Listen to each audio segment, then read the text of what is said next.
বৈষম্য বিরোধী ছাত্র আন্দোলনের সময় রাজধানীর ধানমন্ডি এলাকায় আব্দুল মোতালেব নামে ১৪ বছরের এক কিশোর হত্যার অভিযোগের মামলায় গ্রেপ্তার আওয়ামী লীগের সভাপতিমণ্ডলীর সদস্য ও সাবেক নৌ পরিবহন মন্ত্রী শাহজাহান খানকে ৭ দিনের রিমান্ডে পাঠানোর আদেশ দিয়েছেন আদালত। আজ শুক্রবার বিকেলে শুনানি শেষে ঢাকার মেট্রোপলিটন ম্যাজিস্ট্রেট আদালতের বিচারক মাহবুব আহমেদ এই রিমান্ডের আদেশ দেন। এর আগে মামলাটির তদন্ত কর্মকর্তা আসামিকে আদালতে হাজির করে ১০ দিনের রিমান্ড চেয়ে আবেদন করেন। রাষ্ট্রপক্ষ থেকে ১০ দিনের রিমান্ড মঞ্জুরের পক্ষে শুনানি করেন। শাহজাহান খানের পক্ষের আইনজীবী রিমান্ড বাতিল ও জামিন চেয়ে শুনানি করেন। উভয় পক্ষের শুনানি শেষে আদালত তার ৭ দিনের রিমান্ডের আদেশ দেন।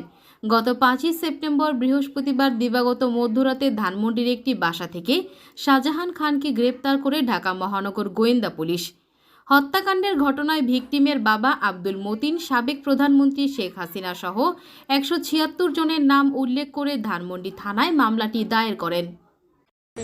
এই আদালতে ওঠানো হয়েছে, আপনারা জানেন যে জিগাতলাস্থ যে ধানমন্ডি বাস স্ট্যান্ড, সেখানে আওয়ামী লীগের কেন্দ্রীয় পার্টি অফিস। বিগত ৪/৮/২০২৪ তারিখ এই ঘটনায় আজকে একজন ভিকটিম আব্দুল মোতাল্লিব মারা যান, যার বাবা জনাব আব্দুল মতিন এই মামলাটি ধানমন্ডি থানায় দায়ের করেছিলেন।